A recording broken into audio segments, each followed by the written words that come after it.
you spoke about three texts. They all fit in a process that will hopefully finish in 2 days. And this is the process of the election of the President of the European Commission.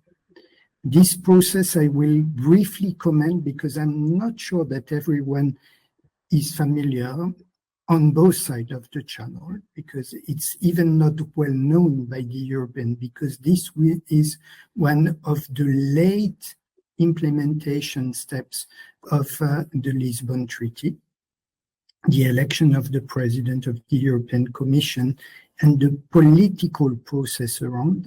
And in a second part, I will try to focus on what is new and what is said in those three foresight, forward-looking texts that are in the chronological order, the Espace report to the different president of the incoming institution, but that was in fact leaked voluntarily before they came in to allow the political forces in the political debate for the European election to share this content, to debate this content. The second document is the report in the process of the European semester.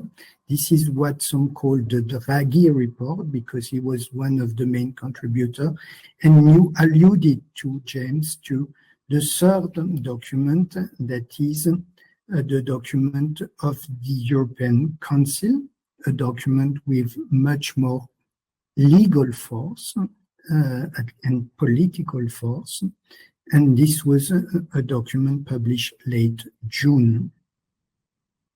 But those three documents will lead to a speech of the candidate chosen by the Council to create a majority around her program and her person. And this is Madame von der Leyen that will speak and try to gain the majority in the parliament on Thursday. And this speech will be a kind of legislature program, of course, deriving a lot from those previous documents that we have mentioned. So just in the first part, maybe to come back to the process itself. This process is quite new and not familiar to many. Parliament basically ends in April, and this is what happened this time. James, you have your speaking? No? Okay. So Parliament ends in April, and this was the time this time again. And then we have a kind of policy debate between the different political forces and their so-called Spitzenkandidat, so the candidate in the lead, and they debate the most general policy option. In order for the long-term future of the EU to be present in this debate, the institutions have produced, they have leaked, in fact, the result of their foresight analysis a little bit in advance.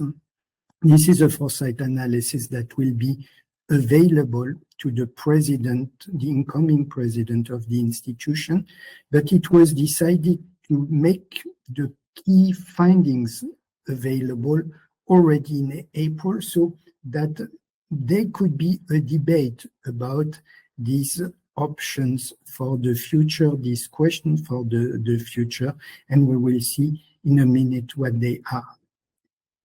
In June, after the election, started a second phase that I could call the policy compromise between member states. This takes 1 month. The member states assess the result of the European election, and they produce, based on this result, a kind of long-term policy contract with any future president of the European Commission. And this is the document, James, that you mentioned, the strategic agenda of the European Council.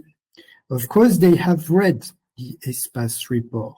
Of course, they know a little bit what the academic community, what the specialists in the different institutions have said about our future in one generation and the policy option that come with it.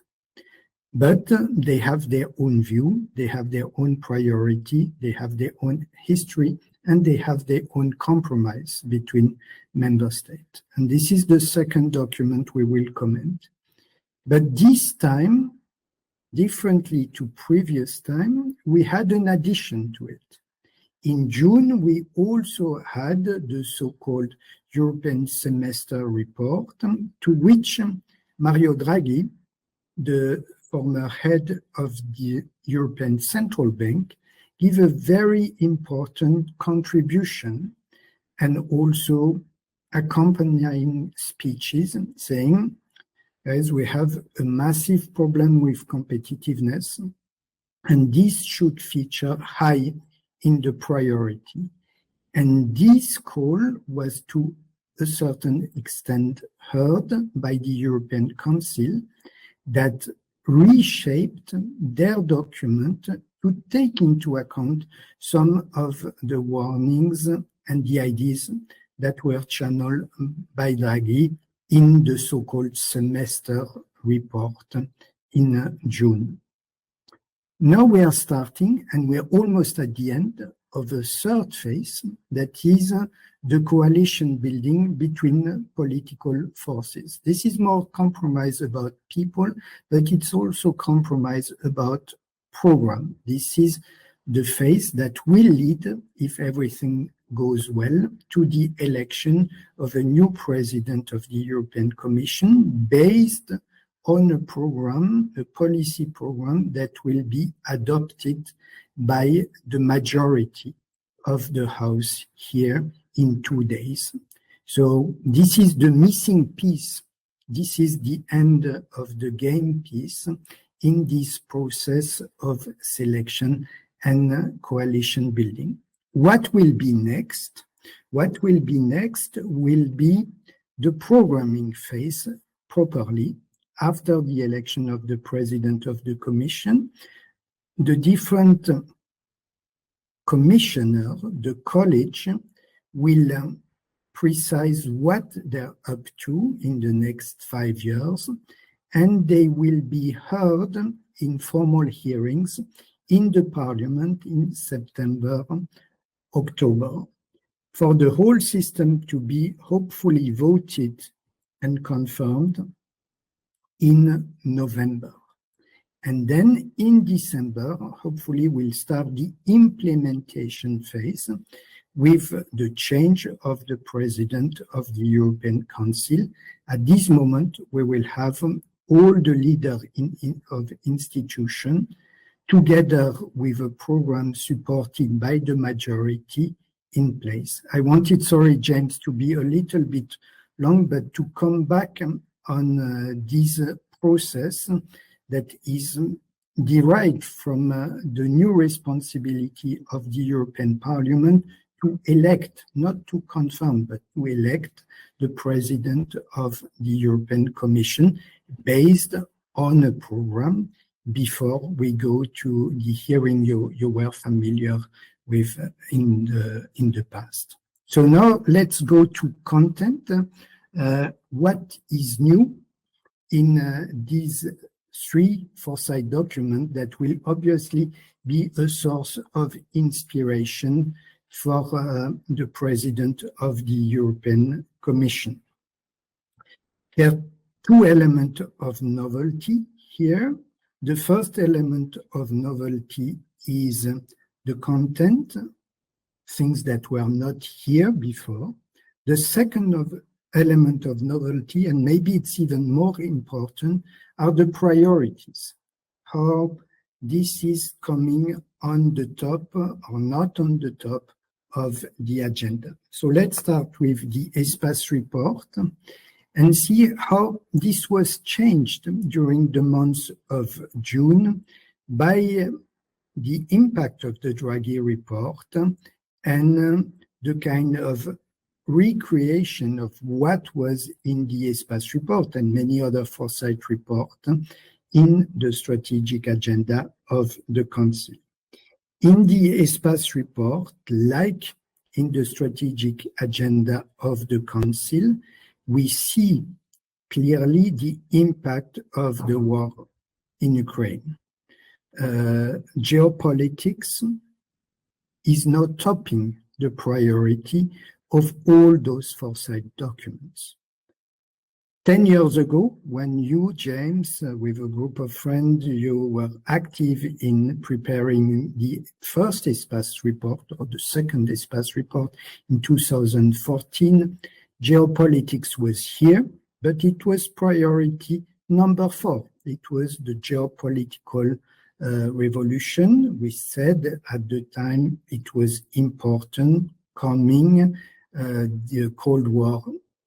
At the end of the Cold War period had ended, but it was still a kind of background element. Now it's really first everywhere with different wordings.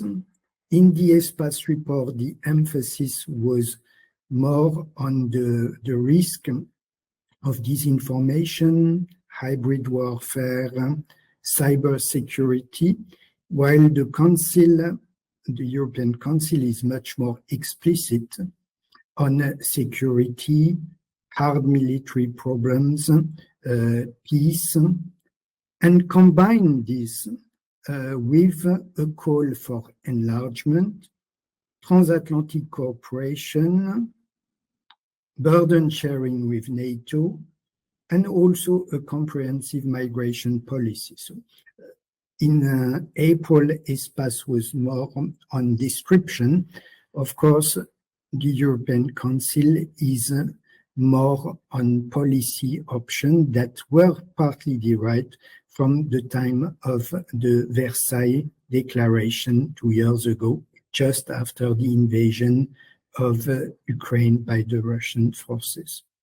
The second element in Espace that was already here and was even a first priority at the time is the change of the pattern of growth, how patterns of growth are changing with threat described in the Espace report of slow growth for a decade or even more than a decade, because of the geopolitization of trade, which is reducing trading opportunity for the EU, increasing price of raw material and other intrants, and also because there is a discounter, a deflator associated with the green transition of the economy that makes, at least at on the first stage, many processes more expensive or more difficult to run. In the Council, this is clearly a second part of the agenda.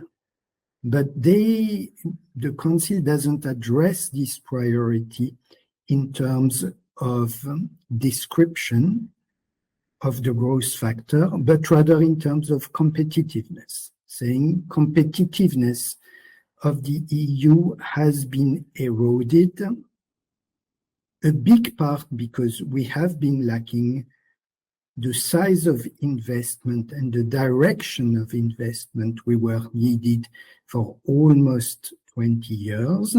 And this is clearly a contribution that could be traced back to the Draghi report. And this threat to growth has not only to do with the geopolitical situation of trade, but with internal factors in the EU itself, and this investment gap that was already present in 2024. Also, the lack of priority for technological change and technological investment, where other parts of the world and the global economy have been faster in embracing change in technology, communication, AI, and converging technology, to name a few. The third element in espace is, of course, everything to deal with the climate, environmental transition, energy transition. This is also big in the Council, but it comes later in the priority of the Council. Basically, the Council is saying we have three transitions to face. Green transition is one, but only one. Digital transition is as important as the green transition, and we have a major challenge of reskilling and creating a business-friendly, modern environment, a kind of social transition that adds to green, digital, and green and digital transition. The next element in the espace that is not absent in the Council is I would say the question of social issues, which in the espace report has three pillars: problem of equality and perception of inequality in society that have devastating, or at least potentially devastating, consequences also for democracy. Second, the unsustainability of the health system in Europe associated with aging. And third, the likelihood of a large destruction of current jobs associated with technological change. And this is why the espace report concludes with a kind of somber note on the consequence of these changes for democracy. While, of course, the European Council is much more on a kind of action agenda, saying one way is, of course, education, reskilling. The labor force should be a priority. Here, the EU doesn't have everything in the toolbox. And the second element, it comes at the very end of the text of the Council, is a new push to territorial cohesion, territorial investment, balancing out some of the imbalances between regions within the member states. And this is not only investment, it is also training, access to technology, connectivity in a new phase of communication development. I stop here so that we can have a debate, but in a conclusion, foresight has become something very political at the heart of the process of selection of the political forces running the Union, at the heart of a compromise after the election between the member states, leading to a very precise strategic agenda of the 27, and at the heart of the choice of the president of the European Commission, leading to a program. So this is kind of a very precise metric, a very precise music, a very precise rhythm, a very organized process for all of us, like in France or other countries that are struggling with coalition building, that are far less organized and leave far less space to foresight and the future.